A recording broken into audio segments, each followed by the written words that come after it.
বুধবার সকাল থেকে এক গৃহবধূর মৃত্যুকে ঘিরে উত্তেজনা ছড়িয়ে পড়ে জলপাইগুড়ি সুপার স্পেশালিটি হাসপাতালে। অভিযোগ, শহরের পান্ডাপাড়া এলাকায় এক গৃহবধূকে স্বামী এবং শ্বশুরবাড়ির লোকজন মিলে দীর্ঘ সময় ধরে অত্যাচার করার পর মঙ্গলবার রাতে হত্যা করে ঝুলিয়ে দেয় এবং কিছু সময় পর পুলিশ আসার আগে নিজেরাই ঝুলন্ত মরদেহ নামিয়ে হাসপাতালে নিয়ে আসে। এই বিষয়ে মৃত গৃহবধূর দাদা ক্ষোভের সঙ্গে বলেন, দীর্ঘদিন ধরে আমার বোনের ওপর স্বামী এবং শ্বশুরবাড়ির লোকজন শারীরিক নির্যাতন করত। প্রতিবাদ করলে জামাই বন্ধুদের নিয়ে নেশা করে আমাদের বাড়িতে এসে ভয় দেখাতো। আমরা এই পরিবারের কঠোর শাস্তি চাই। ঘটনার বিষয়ে মৃতার দাদা কি জানিয়েছেন শুনুন। বাপু উল্টা কথা বলে, আমার বাড়ি থেকে বাইরে হয়ে যাও, কোনো কথা না, আমার বাড়ি থেকে বাইরে হয়ে যাও।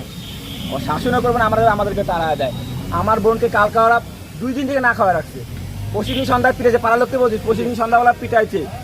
ওর ঘরে বাসনপত্র বিক্রি করে না, কালকে সারাদিন ঘুরে বেড়াচ্ছে। ঘটনাটা হলো কি মনে হয় আপনাদের? মেরে ফেলেছে? ও মেরে ফেলছে। ওর বোন, ওর বাচ্চা, একটা 1.5 বছরের বাচ্চা আছে, ও বাথরুম করতে গেলে না সাথে নিয়ে যেতে হয়। বাচ্চাটাকে আমরা মামা হই বাড়িতে, কেউ ওকে চুপ করাতে পারে না। আর ওই বাচ্চা ছেড়ে ও কখনো মরবে না। ওদের একটু কিছু খাইতে হয় বাচ্চাটাকে কোলে নিয়ে, ওই বাচ্চা ছেড়ে কখনো মরবে না। কালকে এমনভাবে মারছে, মরে গেছে, তখন একটা ঝুলাই দিছে। ঝুলাইতে কি চালবাজি করছে, দোকানে আসছে চাল নিতে, দোকানে এসে কাঁপতেছে। দোকানদার বলছে কি হচ্ছে, দোকানদার কাঁপানি দেখে চালটা দিয়েছে। ও দোকান যাওয়ার কিছুক্ষণ যাওয়ার পরে বলে সেখানে ফাঁসি দিচ্ছে। ও মায়েরে দিয়ে দোকানে আসছে, এটা মানুষকে বলতে আমি দোকানে গেছি, ও ফাঁসি দিচ্ছে। ওই চালটাও করতে আসছে। তারপরে এইবার হচ্ছে লোকজন ভরে গেছে, পাড়ার লোকজন ভরে গেছে, আমরা কেউ খবর পাই না, আমাদেরকে কেউ জানাই নেই। রাস্তার লোক ফটকে আমার ভাইকে হচ্ছে কি তোর বোন যে ফাঁসি দিচ্ছে, ও তো ফটটা হওয়া কি হলো।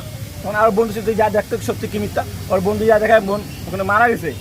তো দৌড়ে যা বাড়িতে আমাদেরকে খবর দিচ্ছে, খবর দেওয়ার পরে আমরা আবার গেছি, যা ও আবার ঘরে ঢুকছে, দেখা যায় বোন মারা গেছে। তা কতক্ষণ হয়ে গেলো, আমাদেরকে বাড়িতে 500 মিটার দূর আছে, শুনছে জানাইছে, আমরা আসছি দেখছি এখনো ঝুলেই আছে।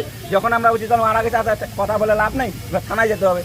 যে শুনছে থানার কথা, তখন এই ওর বন্ধু বিএস খুইলে চলে আসছে এই হসপিটালে, ওরাই নিয়ে চলে আসছে খুইলে। তার এটা কি এতটা কি বিএস করে এতটাই আইন যে পুলিশ প্রশাসনের কোনো ইসে নাই। আমার পুলিশ প্রশাসন কি করলো, আমার পুলিশকে কালকে রাতেই গিয়ে বলছি, ওরা কেন খুলে নিয়ে আসলো, তার তো একটা পদক্ষেপ নিতে পারতো, কেন খুলে নিয়ে আসলো, ওটা তো যাইতে পারতো, ওরা যায়নি। এখন অব্দি এখন কখন আজ আমরা এইভাবে বসে কালকে সন্ধ্যার থেকে আজকে অব্দি চলে যাচ্ছি। জলপাইগুড়ি থেকে নিজস্ব প্রতিনিধির রিপোর্ট, টাইমস 14 বাংলা। আরো নিত্য নতুন ভিডিও পেতে এবং তথ্য জানতে আমাদের ফেসবুক পেজকে লাইক ও ফলো করে রাখুন। সেই সঙ্গে টাইমস 14 বাংলার ইউটিউব চ্যানেলকে সাবস্ক্রাইব করতে ভুলবেন না।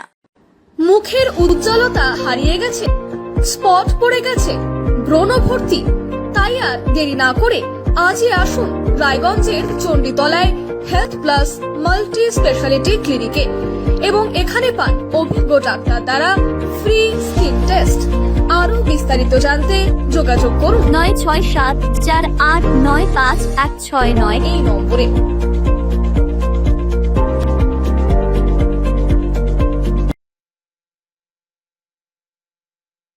আজ তোমার বিয়ে সাজলো নতুন সাজে।